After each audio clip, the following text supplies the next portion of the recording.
Bom dia, pessoal. Boa tarde, boa noite, dependendo do horário que vocês estejam acessando o vídeo. Hoje a gente vai falar sobre a crise no Império Brasileiro.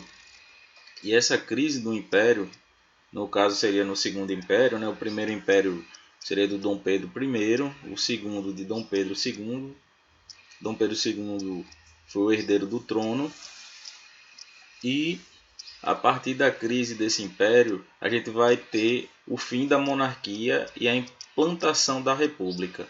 Então vamos ver na aula de hoje quais foram os fatores que levaram a esse império brasileiro, no caso a monarquia, a se ruir e se extinguir aqui no Brasil e ser implantada a república, que é esse sistema presidencialista que perdura até os dias atuais. A república ela foi implantada em 15 de novembro de 1889, certo? Então a gente vai ver aqui alguns desdobramentos históricos para ver o que foi que aconteceu para que fizesse com que a monarquia aqui no Brasil ela se extinguisse.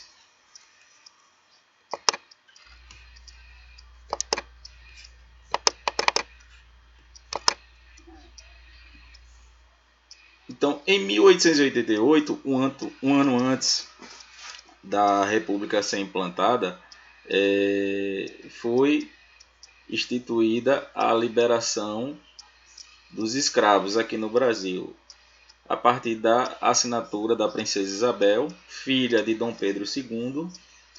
Aí vocês vão me perguntar, oxe professor, não era Dom Pedro II que governava o país? Sim, era Dom Pedro II que governava o país, porém ele estava muito doente e teve que se tratar na Europa e ele deixou sua filha no comando do país. Então ela assinou a Lei de Libertação dos Escravos e aí isso aí vai desencadear por parte da oligarquia. O que é oligarquia? É aquelas pessoas que detinham poder, né? Principalmente a oligarquia cafeeira e a oligarquia mineira, que era considerada a oligarquia que também tinha um poder muito grande dentro do nosso território. Então essas oligarquias, elas não queriam o fim da escravidão, porque elas queriam esse trabalho escravo para continuarem em suas fazendas. Então isso aí levou o país, também isso aí foi um dos fatores que levou o país a decretar o fim da monarquia, mas tem outros motivos que a gente vai ver a seguir. Então, como eu falei para vocês anteriormente, a questão da escravidão, a abolição processual, ou seja, já vinha assim esse movimento de libertação dos escravos, inclusive o Brasil foi o último país do mundo a acabar com a escravidão. Nas Américas, nós tivemos os Estados Unidos como o primeiro país a acabar com a escravidão nas Américas e os demais países eles foram seguindo essa linha dos Estados Unidos até que o Brasil foi o último país das Américas e do mundo a abolir a escravidão por completo. Então, mais antes já tinham movimentos como a Lei do Ventre Livre, a Lei do Sexagenário. Então já vinha se havendo um ensaio para que esses escravos eles pudessem ser libertos. Outros escravos que participaram da Guerra do Paraguai também já tinham sido libertos.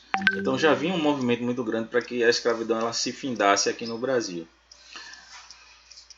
O imperador Dom Pedro II ele também teve problemas com a Igreja Católica. Por que ele teve problemas com a Igreja Católica? Porque ele determinava que a bula papal que vinha lá de Roma, ela passasse primeiramente pelas mãos dele, para que ele pudesse aprovar ou não dentro do território brasileiro. Então, como Dom Pedro II era ligado ao movimento de maçonaria e a igreja não queria aproximação com a maçonaria, alguns bispos eles se rebelaram contra esse processo de maçonaria e aí o Dom Pedro ele mandou prender esses bispos durante 4 anos. Eles foram julgados e condenados durante 4 anos. Então, por serem condenados durante 4 anos, isso aí também foi um estopim que posteriormente foi usado contra esse processo aí da monarquia. O crescimento dos movimentos republicanos, ou seja, essa oligarquia que eu já tinha falado anteriormente para vocês, elas não estavam satisfeitas com o segundo reinado. Então, vários movimentos eles foram surgindo de que eles não tinham muitos direitos e que a partir do momento em que a república fosse implantada, eles poderiam ter mais direitos, poderiam ter mais representantes no governo. Isso aí foi crescendo de tal forma que em Itu, no interior de São Paulo, foi criado o Partido Republicano. Então, tais fatores demonstravam que o sistema imperial estava instável em vários fatores.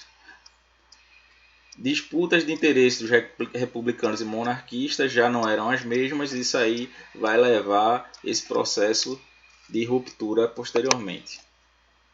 A Guerra do Paraguai foi outro complicador para o segundo reinado de Dom Pedro II, né? Por quê? Porque ele fortaleceu o exército. A Guerra do Paraguai foi o maior conflito da América do Sul, onde no Paraguai tinha um general expansionista chamado Solano Lopes e ele queria de toda a força tomar as saídas para o mar através do Rio da Prata.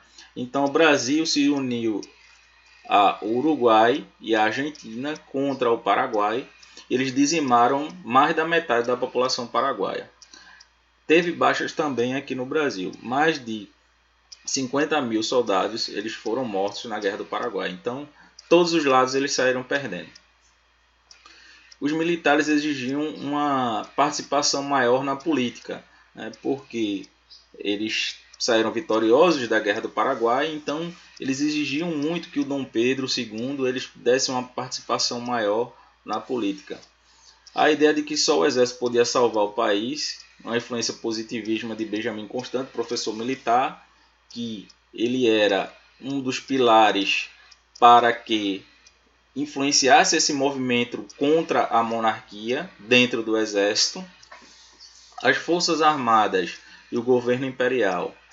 Então, o governo imperial ele começou a se enfraquecer de uma tal forma que, posteriormente, com a saída de Dom Pedro II e a princesa Isabel ficando em seu lugar para governar o país, isso aí vai fazer com que haja uma insatisfação por parte da oligarquia aqui no nosso país. Militares unidos com os cafeicultores, ambos estavam descontentes com o andamento do império, já acabei de falar para vocês anteriormente.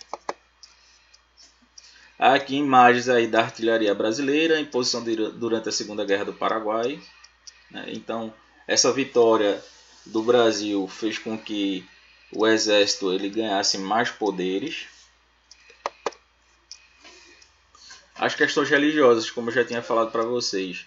O padroado, a Igreja Católica era submissa ao Estado, no caso seria ao Império de Dom Pedro II, sendo o catolicismo a religião oficial. O beneplácito, as decisões da Igreja Católica em Roma só eram aprovadas no Brasil depois da aceitação do imperador, foi o que eu falei para vocês anteriormente. Conflitos de alguns bispos, como a maçonaria, a prisão dos bispos por ordem do imperador, o evento ficou conhecido como questões religiosas. Isso aí também foi um dos estopins para o fim da monarquia aqui no Brasil. Então esses eventos desgastavam a relação entre a Igreja Católica e o Estado ao longo da segunda metade do século XIX.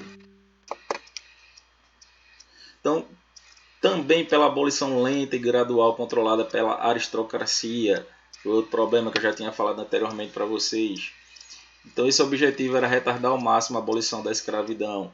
Então esse movimento teve primeiramente a lei do ventre livre, que era se uma escrava ela engravidasse, o filho que estava na barriga ele teria direito à liberdade. A lei do sexagenário, quando o escravo atingisse 60 anos de idade, ele era liberto.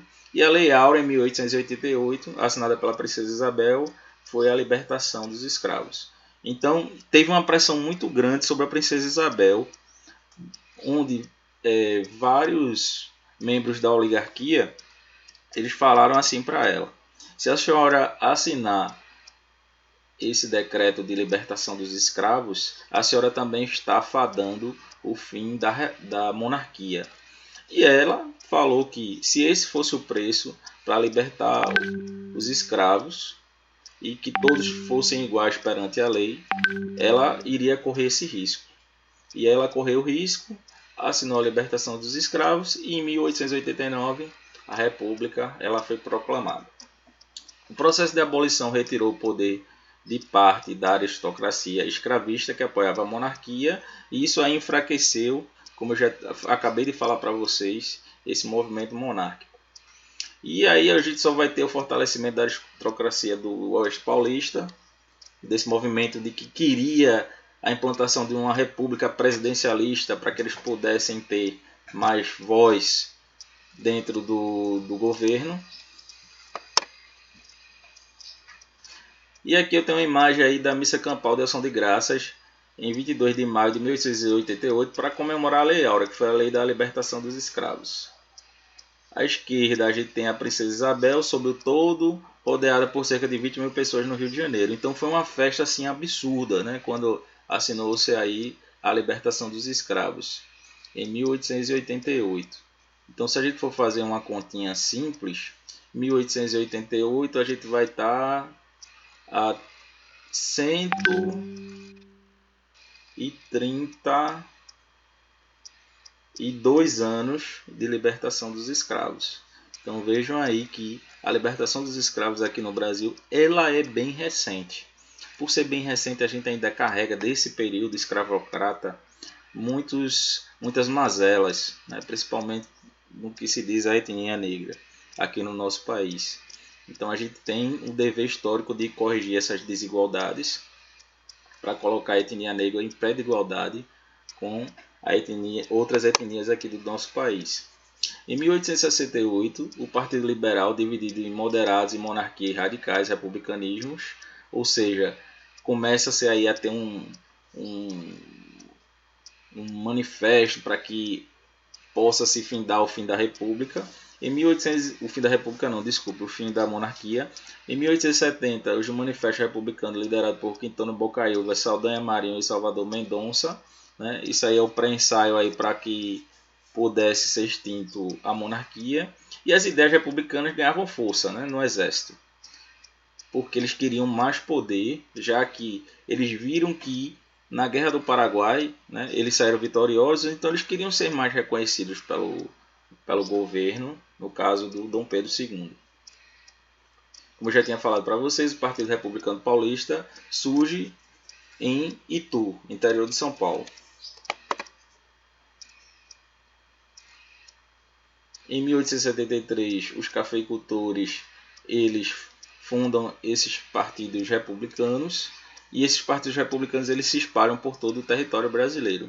Antes de falar nisso aí, certo? Eu gostaria de falar para vocês que graças ao Império, tanto ao Primeiro Império quanto ao Segundo Império, o Primeiro Império foi de Dom Pedro II, Dom Pedro I, aliás, e o segundo de Dom Pedro II. Graças a esses dois impérios, o Brasil ele não se dividiu em várias partes e não se tornou vários países falando português, que é como a gente tem na América Latina.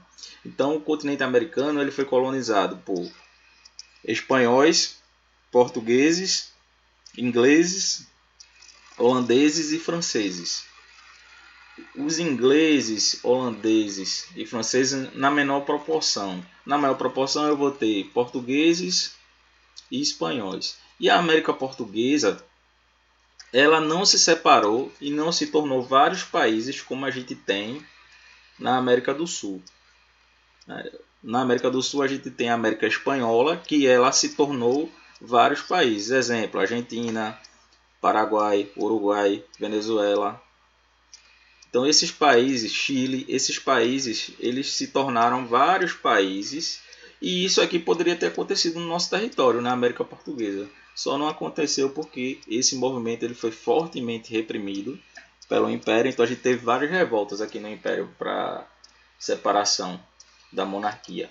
Então a gente teve a Revolução Farroupilha no Rio Grande do Sul e Santa Catarina, nós tivemos a Revolta dos Alfaiates, tivemos a cabanagem no Grão-Pará, a Revolução Pernambucana também é muito forte, né? Então Pernambuco ele poderia ser um país, né? Mas aí esse movimento de revolta ele foi reprimido pelo Império.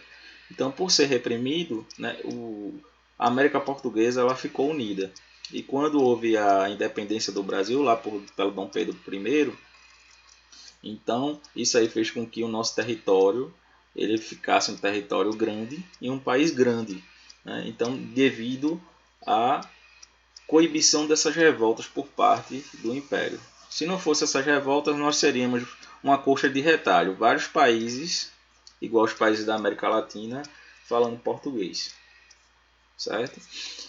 Então aí a gente vai ter os evolucionistas, a evolução com liderança de Bocaiúva a favor das eleições, então eles eram favoráveis de que tivesse uma maior participação popular para a escolha dos governantes, e a república por meio de uma revolução popular, que é onde o povo ele entra e participa mais fortemente do governo. Então a pressão sobre o imperador era muito grande, né? Então ele doente seria substituído em pouco tempo. A princesa Isabel casa com o conde de Eu e acaba com a monarquia antes da morte de Pedro II. O Visconde Ouro Preto, nos fins de 1888, primeiro-ministro das ideias liberais, e tinha-se aquele meio de participação popular. Aqui tem a imagem aí de Dom Pedro II, a imperatriz Teresa Cristina, a princesa Isabel e o conde de Eu, no Rio de Janeiro, em 1875. E aí o processo de proclamação da República. A elite fundiária e os militares, na imagem do Marechal Deodoro da Fonseca, lideraram esse movimento, né, para que houvesse essa transição de monarquia para a república. Houve-se aí um boato de que o Visconde Ouro Preto decretou a prisão de Marechal e de Constante.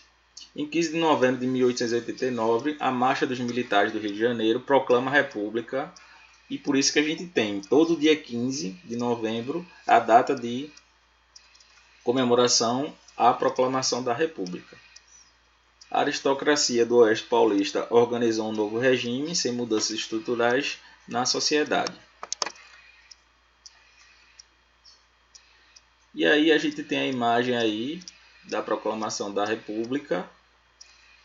Então eles também se beberam muito na fonte da proclamação da independência dos Estados Unidos. E por fim a gente chega no fim da nossa aula. Então eu vou enviar para vocês uma atividade. Essa atividade deverá ser respondida no caderno. Vocês mandam a foto para mim e colocam o nome completo. Na próxima semana eu vou fazer uma live para a gente corrigir a atividade. E por hoje a gente fica por aqui. Continuem ficando em casa, só saiam se necessário. Se sair, usem máscara, álcool e gel para proteger os seus familiares. Fique com Deus e até a próxima.